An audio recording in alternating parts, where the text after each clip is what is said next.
The Supreme Court in our country doesn't have any individual enforcement powers. Right. They don't have an army. They don't have a police force. I think Donald Trump is not going to directly defy the court. What he would do is he would say, I understand the Supreme Court has said these tariffs are unconstitutional, but I'm going to make some changes, and these new tariffs will be different enough, and then force litigation on those sets of tariffs. I'm Joanna Coles. This is the Daily Beast podcast. And what is going on out there?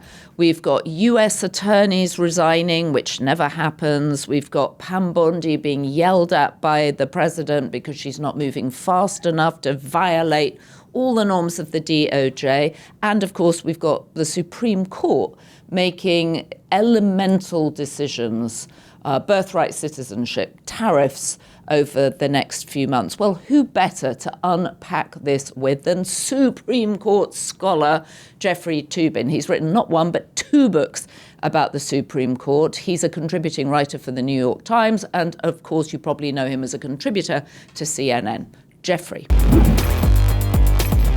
So, Jeffrey, how serious is it, all these resignations in Minneapolis? Well, I think you have to recognize the history here of how unusual it is to have federal prosecutors resign at all, at any time, ever. I mean, it is not that it's never happened before, but before this Trump presidency, and even the last Trump presidency, you never saw this kind of protest. Remember, there was a major group of resignations in the New York U.S. Attorney's Office after the Eric Adams deal, where charges were dropped. Charges are dropped against the now former New York City mayor. Right. That was a set of resignations, and now you have a group of prosecutors in Minneapolis resigning, apparently because they think the Department of Justice is investigating the victims of this the shooting of Ms. Good and her wife. Partner, right. Wife.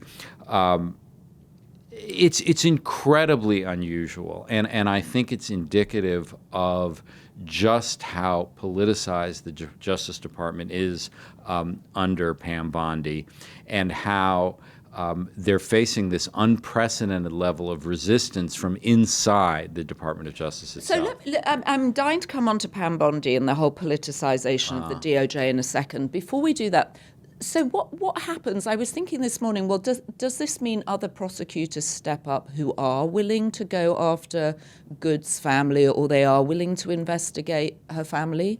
I mean, one of two things happens. Right. Either people come to take their place, and just they find willing participants in this investigation, or they say, maybe we think better of it and don't do it. Usually, the rule is, it has been under President Trump. Someone else comes in. I mean, what happened in New York was Emil Bovee, a senior department official who was one of Trump's defense lawyers in the criminal case against him in Manhattan. He essentially took over the case from Washington and cut the deal with Eric Adams. In return for that, he was given a lifetime federal judgeship. Right. I mean, so there are incentives that can be offered to do the president and the attorney general's bidding, but it is also possible that the Justice Department leadership thinks better of the subject of the protest and backs off. I don't know what's happened in Minneapolis because the people just quit yesterday. Is there an argument that they shouldn't have quit and that they should have either slow walked the investigation until Donald Trump's, famously short attention span has moved on? Or, does this actually make it worse in a way that if you resign, someone else steps up who is prepared to do it? That's always the argument for any resignation and protest, that, it's better to have someone of conscience on the inside rather than, letting the bad guys, as it were, take over. I think all you can do as a federal government employee is vote with your feet, and that's what these people have done. But it certainly makes a big statement to resign in protest, because as I said in the beginning, this is just not something that happens very often. I take this issue pretty personally because back in the day, I was an assistant U.S. attorney, not in Minneapolis, not in Manhattan, but in Brooklyn. And when I was an assistant U.S. attorney in the 1990s, George Herbert Walker Bush was president, but no one even really paid any attention to that because these jobs were seen as almost entirely apolitical. That I was a career employee, these are all career employees. The jobs of federal prosecutors historically have been pretty insulated from politics.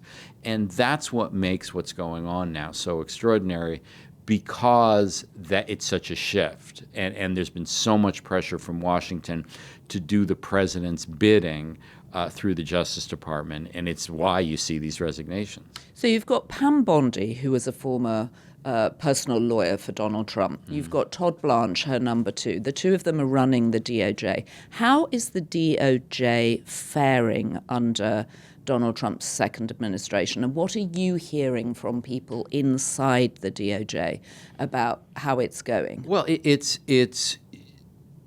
a complete transformation. I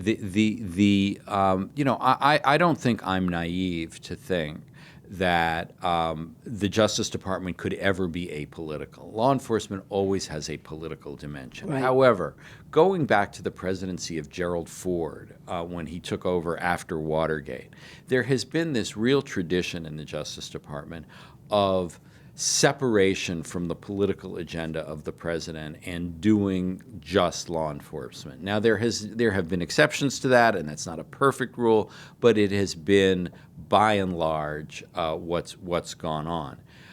This is a complete transformation, and what you've seen is tremendous numbers of resignations in the Justice Department, especially in Washington, in the Civil Rights Division, which now exists to support the rights of white people. I mean, that's what the Justice Department Civil Rights Division does, is to defend against what they think of as reverse discrimination and to end any sort of programs designed to help people of color. You've had a huge exodus from the Civil Rights Division.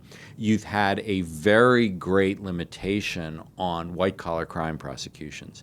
The Foreign Corrupt Practices Act, which limits American companies paying bribes abroad. But that seems to have disappeared. It stopped. We're no longer prosecuting that anymore. Another exodus. And most importantly, you see in the famous email that was essentially leaked, I think by mistake, from President Trump to Attorney General Bondi, where she said, "Why aren't you prosecuting my political enemies?" Right. And you saw the prosecution of James Comey, the former FBI director, and Attorney General Tish James in New York. Now, fortunately for them, these cases seem to have been brought by complete incompetence. And so this is Lindsay Halligan. I'm obsessed by Lindsay Halligan. She has great hair, and I have no idea what she's doing. And neither do the judges who are allegedly, who she's supposedly practicing before. They keep asking her, why are you here? You have no authority to be here. Right. But all of this is part of this incredible politicization of the Justice Department.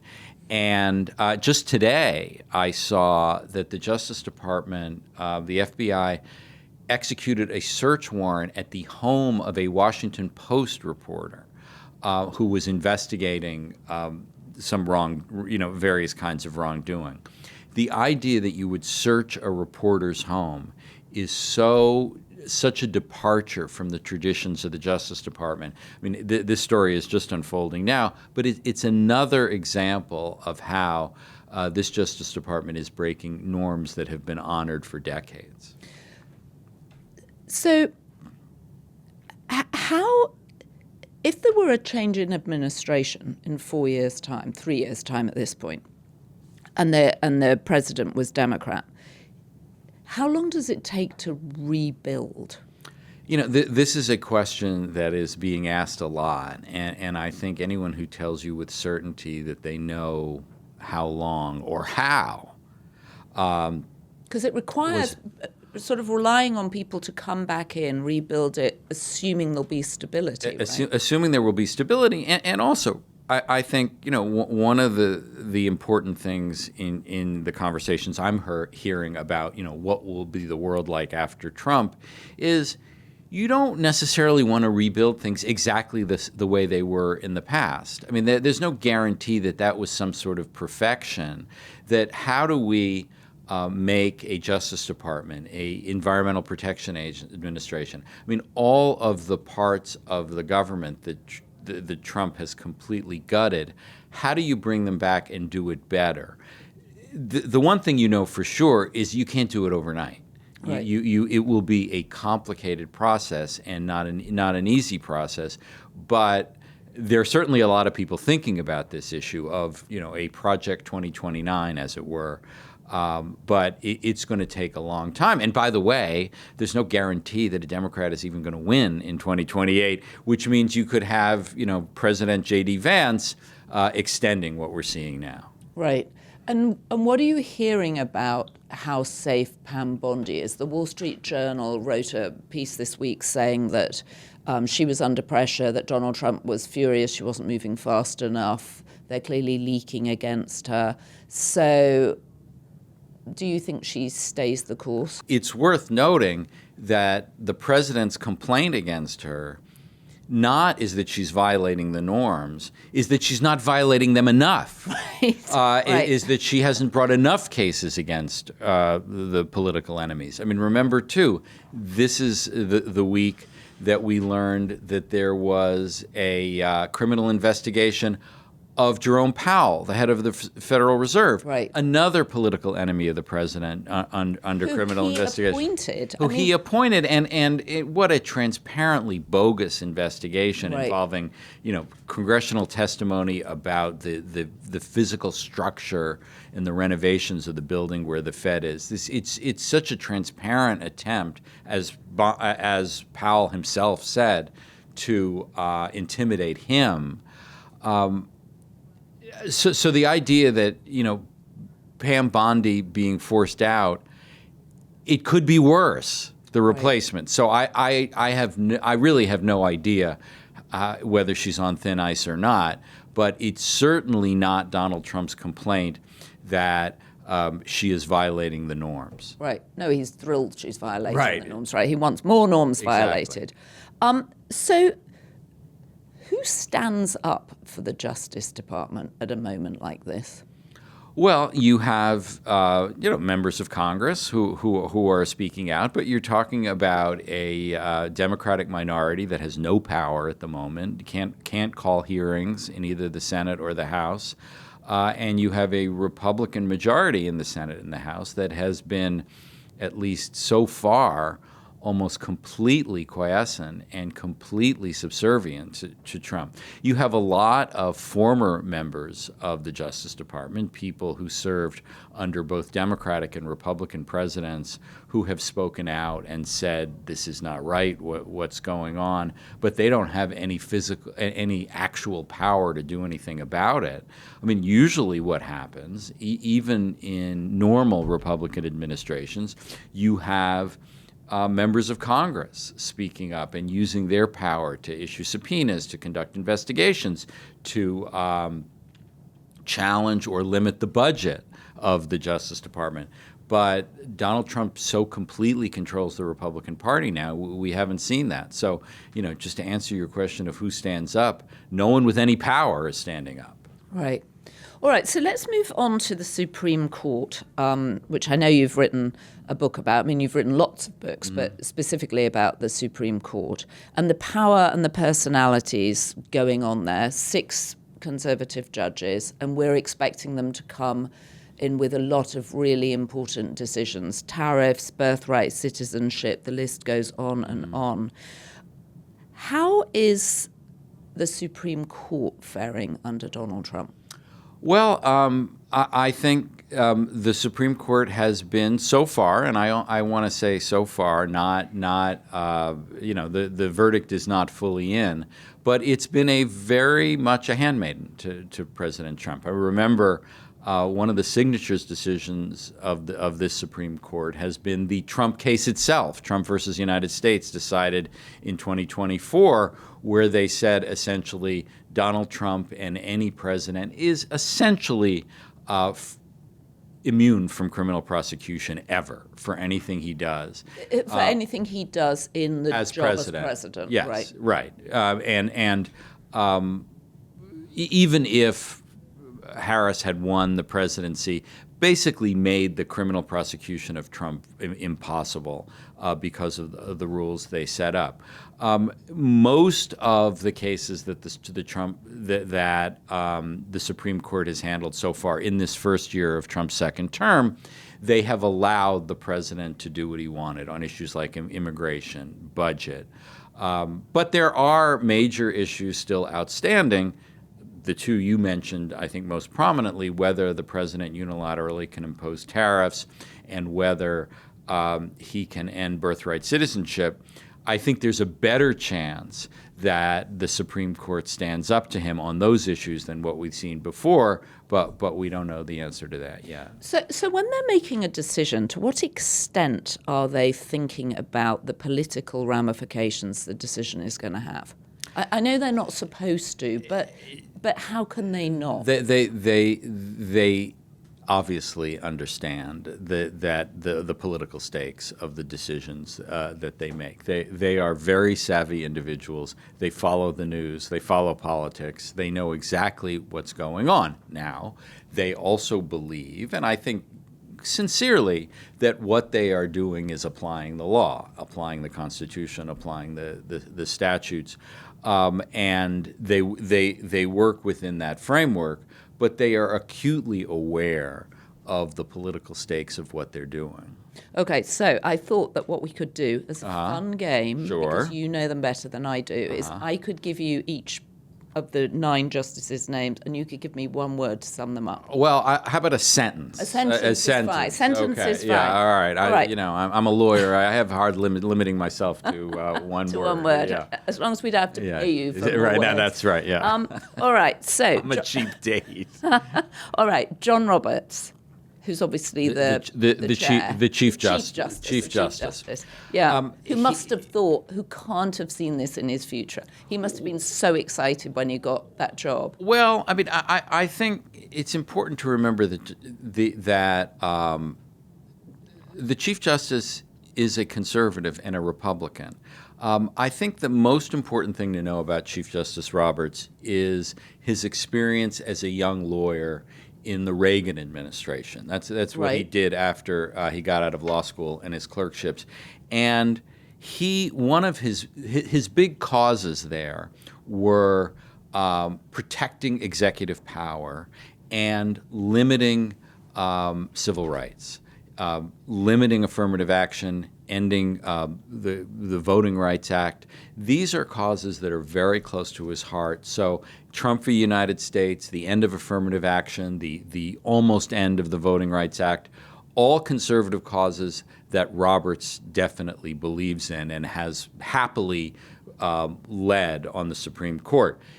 He is not a true movement conservative, doesn't care a lot about abortion, doesn't care a lot about gay rights and same-sex marriage. So he is not fully on the MAGA team, but don't kid yourself, he was and is a conservative. Okay, and he was appointed by George W. Bush. George W. Bush, 2005, yeah. But he's a sort of less government, not more government.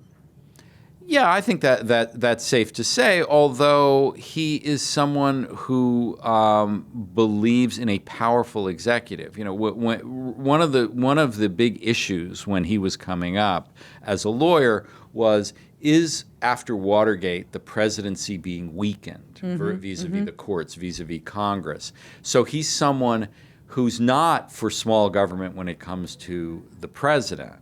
And if you look at his decisions, giving the president a lot of power is something that he has stood for throughout his career. Okay, what about Clarence Thomas? And you can't say man with a difficult wife. Yeah, he's not difficult for him. I mean, they seem very happily married.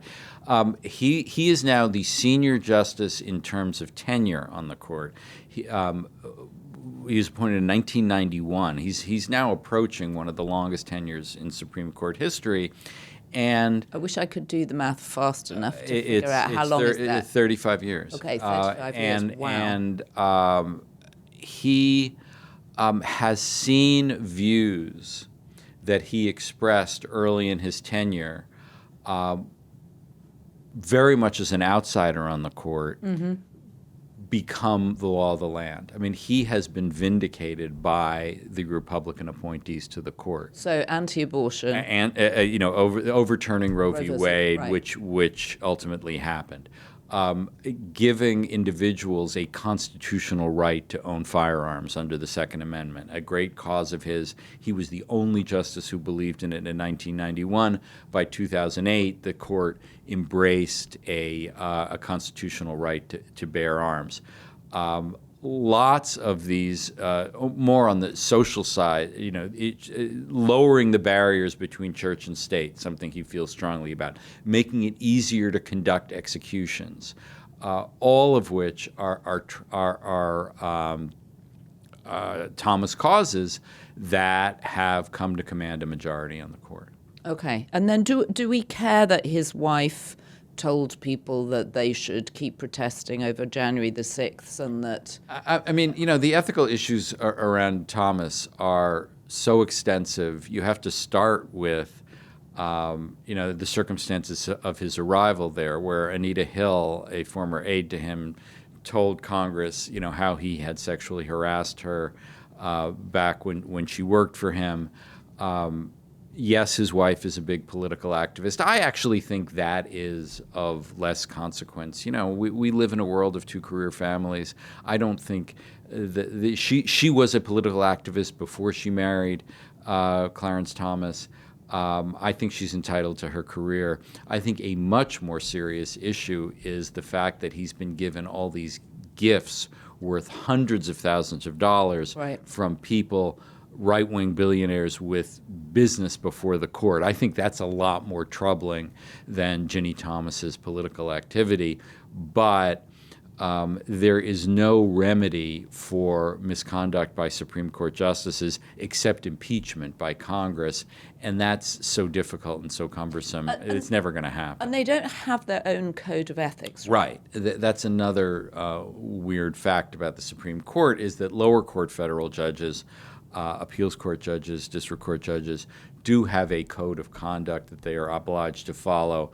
The Supreme Court has made the argument that constitutionally that cannot apply to them.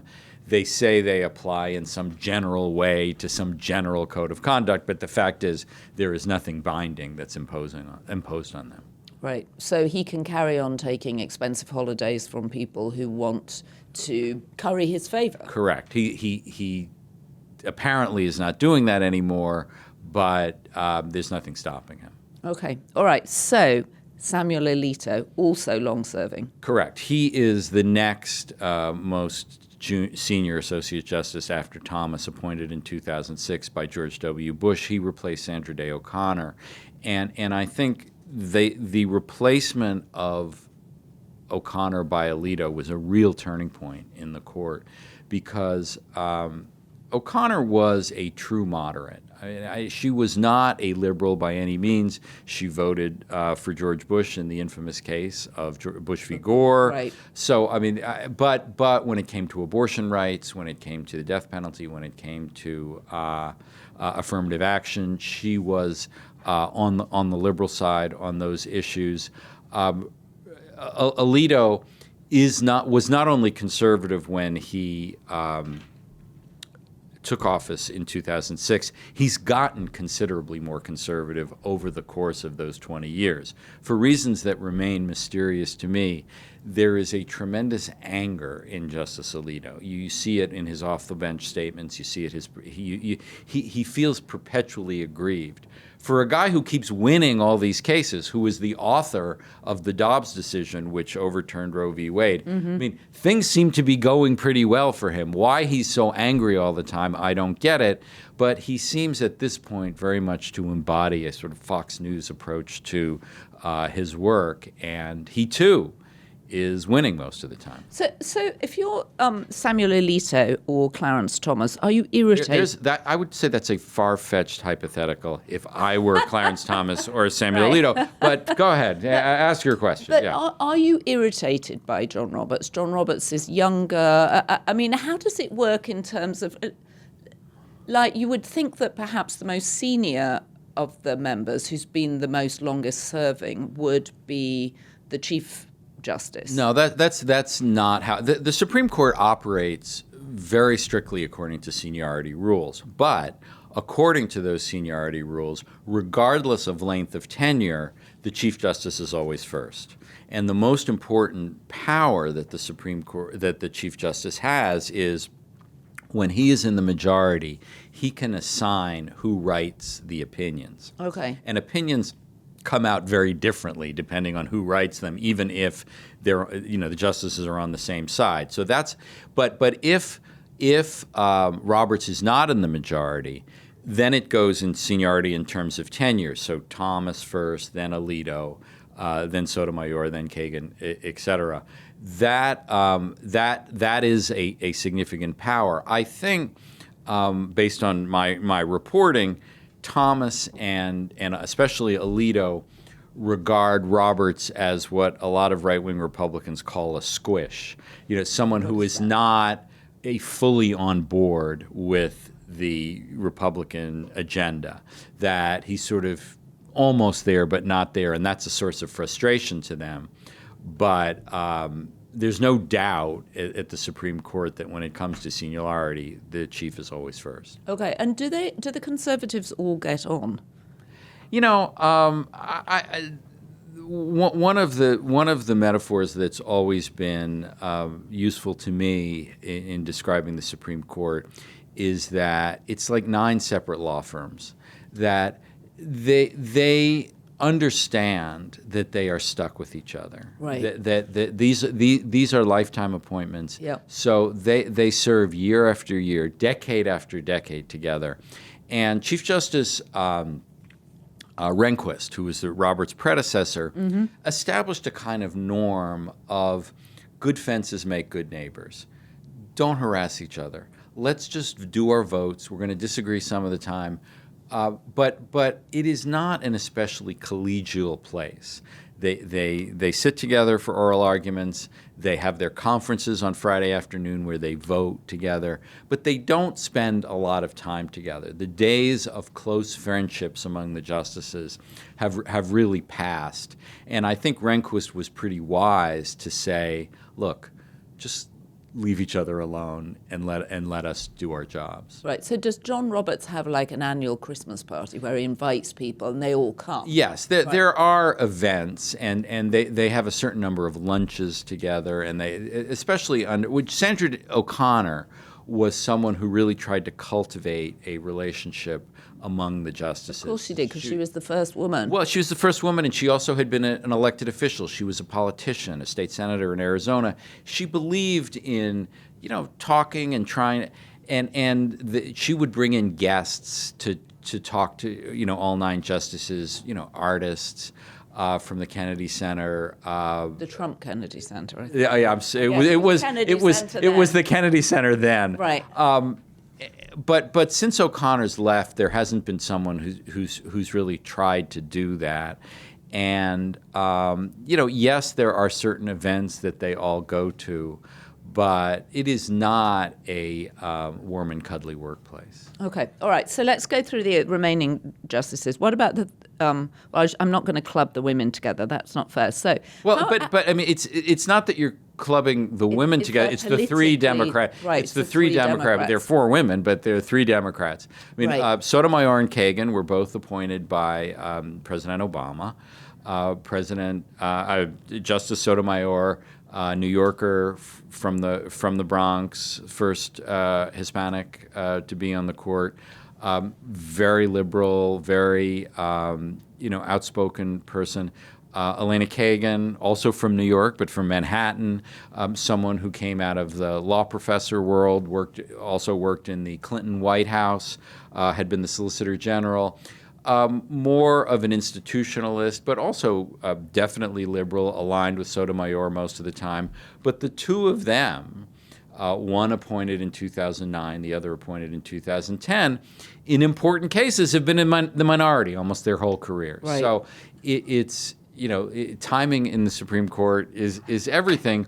They have not been tremendously influential because they don't have the votes. And are they destined, basically, now for the rest of their career in the Supreme Court to be in the minority? Well, unless something dramatic happens in terms of vacancies. If, Gavin Newsom becomes president in 2029, and for some reason Clarence Thomas and Samuel Alito have to leave the court, probably for health reasons, because they're not going to leave voluntarily Right. While Gavin Newsom or some Democrat is president, and somehow there are two more Democratic justices, then Sotomayor and Kagan could command a lot more influence. I think that scenario is extremely unlikely. So in answer to your question, I think, yes, they are likely to be destined to be in the minority in big cases for most of their careers. And Ketanji Brown Jackson will be in the same group, right? Exactly. Okay. Exactly. And what about, how's Brett Kavanaugh doing after his tricky, confirmation hearing? Confirmation, yeah. Tricky is a kind way of describing what went on. Brett Kavanaugh, very conservative justice, someone who comes out of the Republican political world, who I think more than, say, Clarence Thomas or Neil Gorsuch, cares about how the court is perceived. And I think Kavanaugh wants the court to be perceived and wants himself to be perceived as someone who's a law person, not a political person. But don't kid yourself. He's a reliable vote for the conservative positions. He voted to overturn Roe v. Wade after suggesting he wouldn't during his confirmation hearings. So, he's a loyal Republican soldier, but someone who cares more about public perceptions than Thomas or Gorsuch. Okay, and what about Gorsuch, who's supposed to be a bit more of a maverick, isn't he? Not really. I mean, in fact, he is more conservative even than Kavanaugh. He's not so. He's kind of a loner. He's a Westerner. He's from Colorado. Has a very much a libertarian streak. He has carved out a position for himself as a great defender of the rights of Native Americans, of Indians, which has, I think, been a surprise to a lot of people. He did write one opinion saying that gay and trans people could sue for discrimination under federal law. Somewhat of a surprise to have joined the liberals on that. But almost all the time he is with Thomas and Alito on the far right end of the court. Okay, so I think we've covered all of them. No, you left out Amy Barrett. Oh, I left out Amy Coney Barrett, Yeah. who also said that it was unlikely she would overturn Roe versus Wade. Correct. In her confirmation hearing. And, she has not aligned herself fully with the far right of the court, with Thomas, with Alito, with Gorsuch. She's no moderate either, don't get me wrong, but she does, her vote does seem to be in play in more cases than some of us expected. So, just if you want to think of the court structurally, you have the three Democratic appointees, Sotomayor, Kagan, and Jackson, who are more or less permanently in the minority. You have three who are the far right of the court, which is Thomas, Alito, and Kavanaugh and Gorsuch. Okay. And then you have Chief Justice Roberts, Amy Barrett, and Brett Kavanaugh, who are mostly with the three hardcore conservatives, but not always. It is a very conservative court, but if you are looking for any play in the joints, it's going to come from Roberts, Barrett, or Kavanaugh. So if you're the liberal judges, what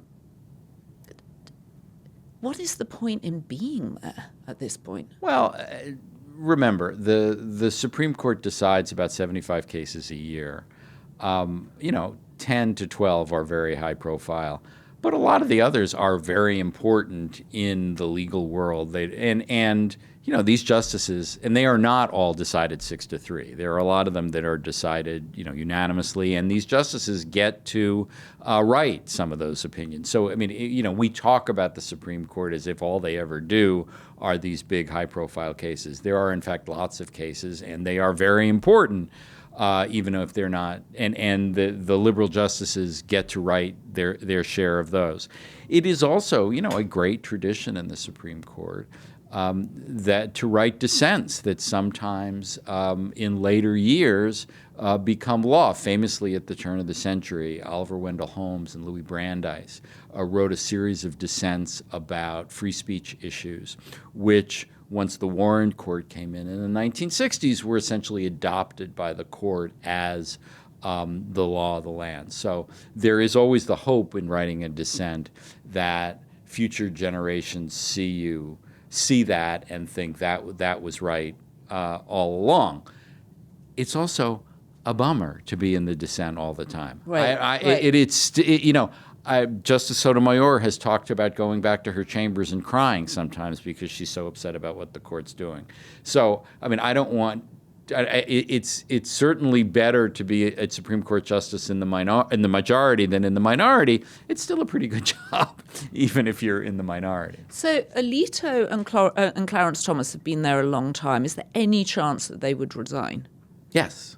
Oh, They're both in their 70s, right. And I think they can be confident that President Trump would appoint a successor who shared their views. And I think as you go into this year, I think June of 2026, there is a realistic possibility that one of the two, or of the two of them would leave, because there's going to be a Republican majority in the Senate at least until the end of 2026.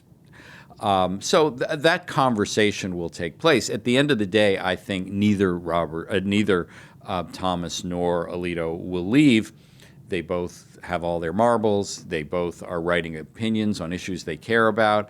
Why should they leave? I think that's their own calculation. I think President Trump would love to see them leave. He'd love to have a fourth appointment to the court. Who would be younger? Who would be much, much younger. And, not many presidents have had 4 appointments to the Supreme Court.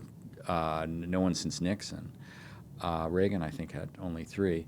Wow. It's so extraordinary how Donald Trump is leaving his mark absolutely everywhere. Not only is he rebuilding the White House, he's rebuilding the Supreme Court. He 3 appointments, those 3 appointments, and especially the fact that he got to replace Sandra Day O'Connor and Ruth Ginsburg. Right, and Anthony Kennedy. And Anthony Kennedy. Right, absolutely. so No, not O'Connor. Kennedy. It was Kennedy, Ginsburg, and Scalia. So 2 of those 3 meant a big change in the makeup of the court. Right, because they went from being sort of more moderate and in the middle to being much more conservative. Right. Biden had 1 appointment, but Ketanji Jackson replacing Stephen Breyer didn't really change the makeup of the court much at all. Right. So the fact that it's not just that Trump had 3 appointments, 2 of the 3 changed the balance of the court dramatically. Okay, so Donald Trump notwithstanding, it seems like the court is more conservative than the majority of the population. Is there a point where the Supreme Court loses the people, as it were? I hear that said, but I don't see it. Justice Robert Jackson, who was a Franklin Roosevelt appointee, was the best writer, prose stylist ever to appear. And one of the things he said, which I really believe about the Supreme Court, he said, We are not final because we are infallible. We are infallible because we are final.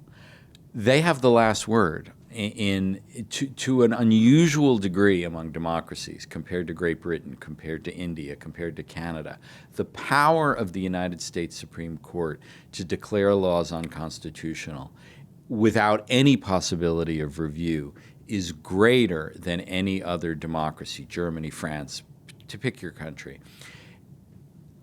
Yes, the Supreme Court is less popular than it used to be. Even since Bush v. Gore was an assault on the court's popularity.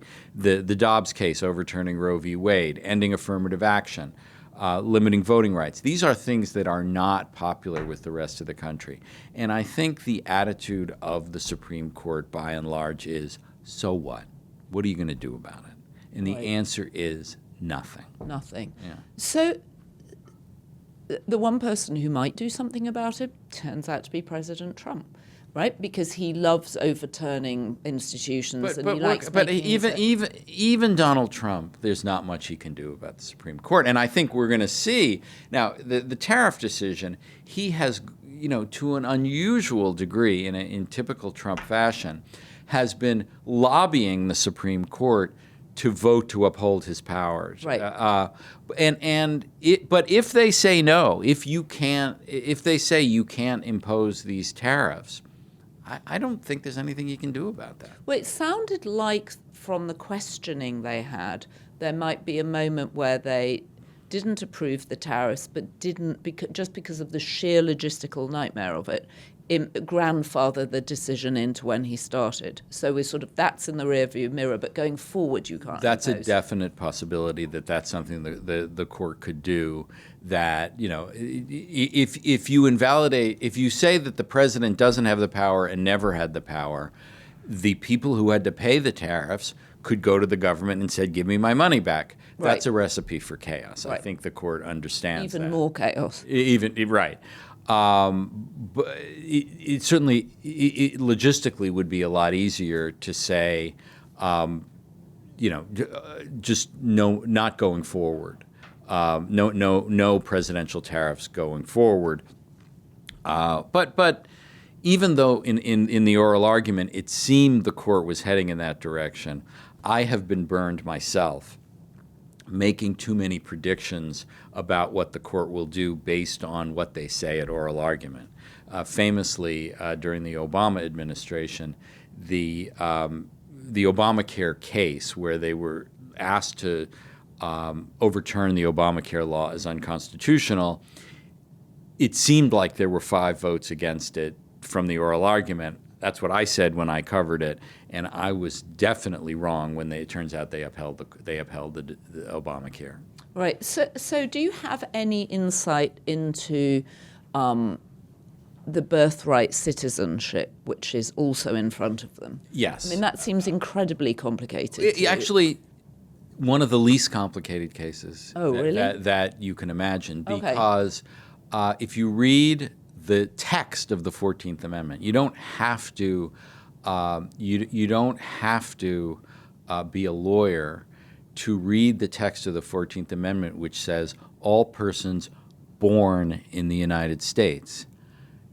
Born means born. Right. And the Supreme Court, every time they have considered this issue, including in a famous decision from 1898, they have said that if the 14th Amendment says you're a citizen if you're born in the United States, you're a citizen and you're born in the United States. Now, there is this phrase in the 14th Amendment, born in the United States and subject to the jurisdiction thereof, which opponents of birthright citizenship have used to try to get rid of birthright citizenship altogether. What seems clear is what that phrase meant is children of foreign diplomats who are not subject to the jurisdiction. If they're born in the United States, they're not citizens. American Indians who have a sort of separate set of laws that apply to them, they're not necessarily subject to the 14th Amendment. But I just think the birthright citizenship case is an easy case because born means born. And there's also the issue of the chaos that would be created if you suddenly had to start telling hospitals you have to determine the immigration status of the women giving birth, and to say nothing of the people who already gave birth, non-citizens who gave birth in the United States. I just don't think the court is up for that kind of chaos. And I think the words of the 14th Amendment are just simple enough. Born means born. Right, although we're living at a time when almost any word or anything can be taken and somehow, that's why God invented lawyers, is to tell you that born doesn't mean born, and words don't mean what they seem to mean.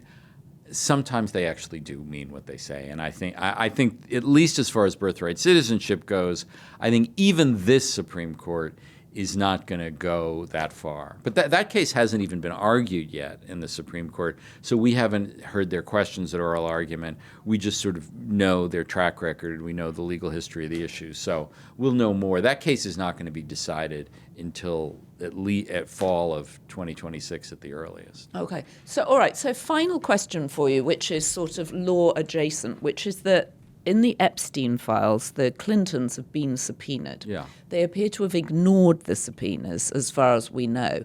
And they were due to appear, I think, before the Oversight Committee mid-December, then earlier this week, and there seems to have been no progress. What is, it seems incomprehensible that you could have a former president in contempt. But is that possible? Sure, it's possible, but I don't think it's particularly meaningful. The Clintons have a very good political argument against these subpoenas. I don't think they have a great legal argument against the subpoenas. Congress has great freedom in who they subpoena. They get to decide who they want to hear from, and I think that's a good thing, basically. And the Clinton argument is, well, this is not pursuant to any real legislation. This is just a political expedition. You know what? Congress does a lot of things that are political. Right. I think what is really going on here is that the Clintons are betting that they can tie this issue up legally for several months, and then the Democrats are going to probably retake the House of Representatives in the midterm elections in November. The Oversight Committee at that point will turn over to Democratic control, and they'll make the subpoena go away. They'll just withdraw the subpoena. Right. So I think. But that's another 10 months. Yeah. So they can just drag it out. Oh yeah. It is not hard to drag out a legal issue for 9 months. Right. That's child's play for lawyers in our system, and so in terms of contempt. Yeah, Attorney General Eric Holder was held in contempt. Attorney General Merrick Garland was held in contempt. It's not like they put you in stocks when you're in contempt. Right. It is something that the Congress does, but has no legal effect until it's upheld by the courts, and that means the Clintons will be able to challenge it in the district court, in the Court of Appeals, and maybe even the Supreme Court, all of which will take a very great number of months. And if the Democrats retake the House in November, the subpoena is going to go away anyway. Okay, well, that's very helpful. All right, so hugely helpful understanding the mess that's going on. And I guess what will be interesting is if the Supreme Court make a decision that Donald Trump doesn't like and he decides not to adhere to it. That's there is a famous, largely apocryphal story about President Andrew Jackson, who had a confrontation with the Supreme Court, and he is said to have said, Chief Justice Marshall, he was Chief Justice at the time, said, "Mr. Marshall has made his ruling, now let him enforce it." The Supreme Court in our country doesn't have any individual enforcement powers. Right. They don't have an army. They don't have a police force that can do anything except protect their members. So they rely on the understanding in the other branches of government that the Supreme Court has the last word. I think Donald Trump is not going to directly defy the court, but this administration has figured out ways to get around court rulings and in a way that I don't think it's for certain. I don't think it's entirely clear how he would react to a adverse decision, but we'll see. Yeah, so do you think that could happen with tariffs? If they came back and said you cannot impose tariffs, and he said, well, I'm going to impose them. I think Where what does he that would leave- do, what he would do is he would say, well, my lawyer, I understand the Supreme Court has said these tariffs are unconstitutional, but I'm going to make some changes, and these tariffs, these new tariffs, will be different enough, and then force litigation on those sets of tariffs. That there are ways to play with the wording and play with the response so that you don't seem like you are in direct defiance of the courts, even if you really are. Jeffrey, you can't give him ideas. If he's watching this you podcast, know he's like, what? oh my God, I'm just going to use there different language. There are better lawyers than I who thought of all this stuff already. So I have one more final question for you, which is about the president's ability to fire the heads of supposedly independent government agencies. That's also under the Supreme docket this year, right? Yes. Do you have any insight into how they will address that? Trump wins. Trump For wins. sure. For sure. This is a done deal. There's a famous case called Humphrey's Executor, which said from the 1930s that the president can't fire heads of the independent agencies, Securities and Exchange Commission, National Labor Relations Board, all the Federal Trade Commission. Conservatives have had that decision in their sights for years. There is absolutely no doubt that the president will win that case. And this is an example of John Roberts believing in presidential power. This is a crusade he's been on that it's sometimes called the unitary executive theory, that anything under the executive branch, as these independent agencies are, has to be under the control of the president, so he should be able to fire their leaders for any reason. And I have no doubt that's what they're going to do. All right, there must be a positive note in all of this. What is the positive note? Please find us for it. You're the lawyer. Well, it's a lovely day in New York City. The weather's terrific today, so that's a positive note.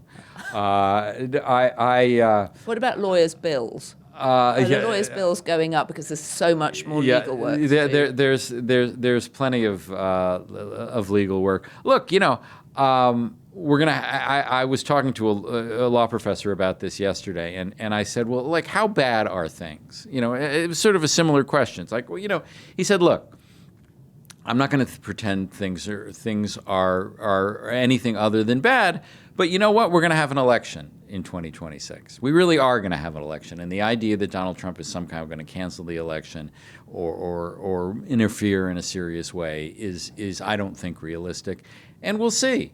We'll see what the people's verdict is on that, and then we'll have an election in 2028. I mean, that's a pretty low bar. The fact that I'm saying the good news is we're going to have an election, and it's but not it is for another year. Well, yeah, but it is good news, I think, and that's all I got for you, Joanna. Sorry. So under Joe Biden, there was a report into the Supreme Court in terms of should they extend it, should they expand it, because obviously he inherited a conservative court.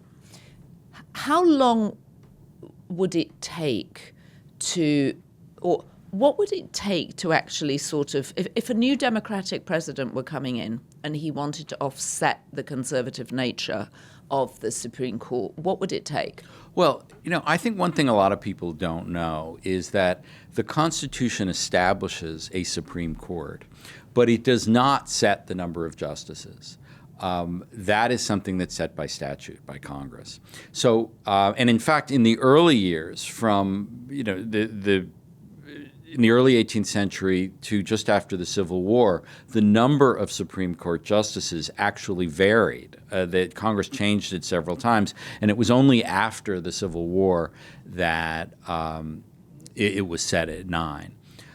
Franklin Roosevelt famously, during when the Supreme Court was striking down many aspects of the New Deal during the Depression.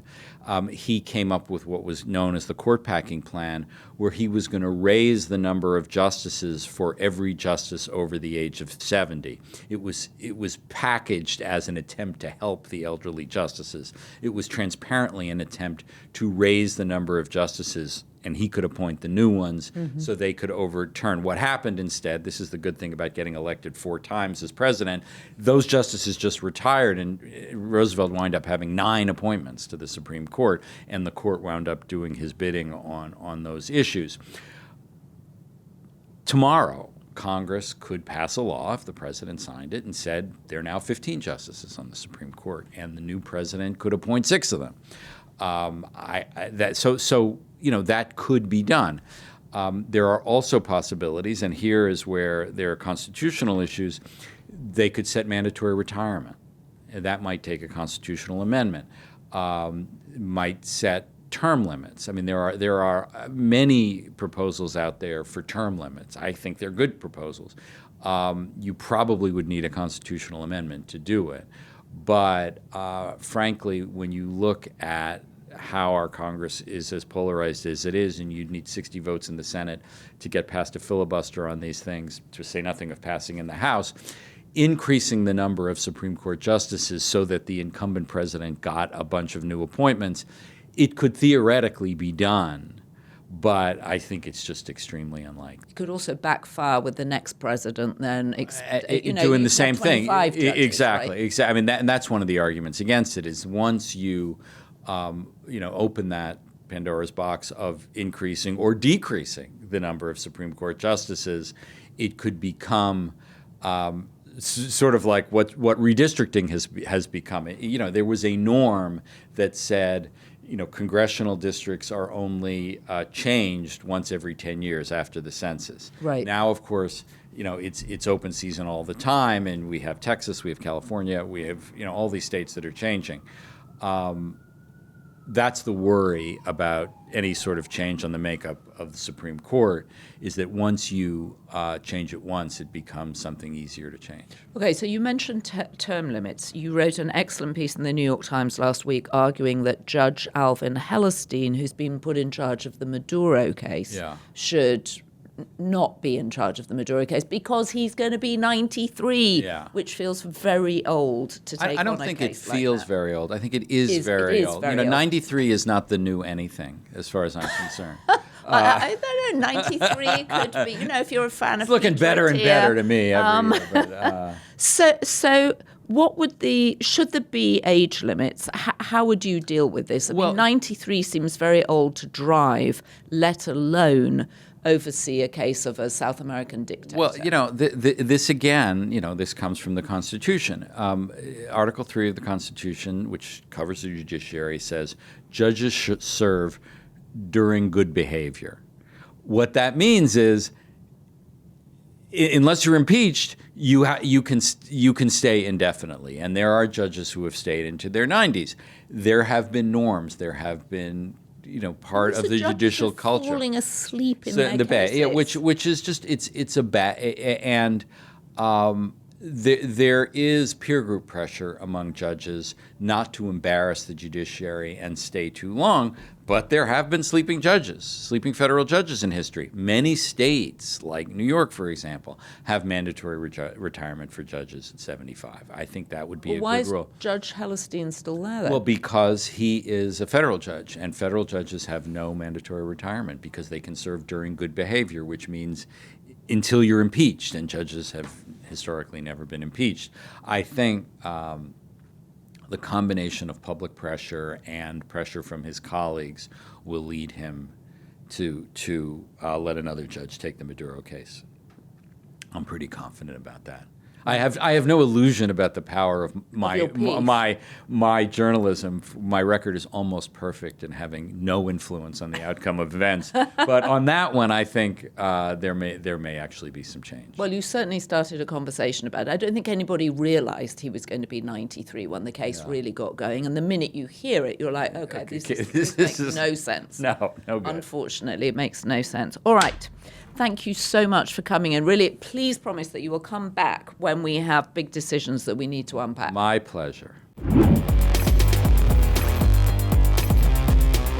So my favourite part of that was just learning more about the justices as they sit swinging their legs from their grand chairs in chambers. I can't imagine what their lunches are like on Friday when they get ready to sit around and discuss the decisions they're making. And of course, it's terrifying, the idea that Donald Trump might be able to replace the two older justices, Samuel Alito and Clarence Thomas, with younger justices, which means that the court remains conservative for years and years to come. Anyway, leave us a comment. I would really like to know what you think and whether or not you think Jeffrey was laying out a blueprint for Donald Trump circumventing SCOTUS's decision if they come back and decide that he can't apply tariffs. So, leave us a comment on YouTube. Don't forget to subscribe to the podcast and to subscribe to the Daily Beast.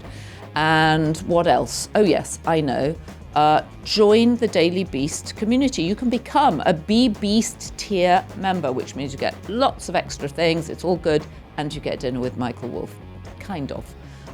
We've got to start inviting people. And we also have a word from our editor-at-large, Kevin Fallon. Joanna, hi. I have to tell you about something that we're obsessed with. I'm Kevin Fallon. And I'm Matt Wilstein. And we are hosting Obsessed the Podcast about all the TV shows, movies, and entertainment newsmakers that we're all obsessed with. So make sure you subscribe to us on YouTube at the YouTube channel. Make sure you follow us wherever you get your podcasts. Just search for Obsessed the Podcast. And we will see you there. Big thanks to our special B-Beast tier of members. Here they are. Yvette Johnson, Methinks, Batsy O'Farrell, Mills and Linz, Shelby, Max Cubitt, David Sherry, Thomas Moore, Maria Voltaine, D. Huger Watts, Sinya Lund, John H. Overocker, Deb K. Ostrander, Sandra Clark, Travels with Carl, Andrew Beaver, Capinator, Harry Clark, Dawn McCarthy, Daniel Dog Lover, M. Greiner, Die Stone, Fulvia Orlando, Herbie, Andrew Meller, Tapnell, Val Love Francisco, Will Hutchison, Andrea Hodel, Bocock DC, Sharon Shipley, Connie Rutherford, Karen White, and last but never least, Heidi Riley. Big thanks to our production team, Devon Rogerino, Rachel Passer, and Heather Passaro, and Ryan Murray. It's just growing. The team is growing.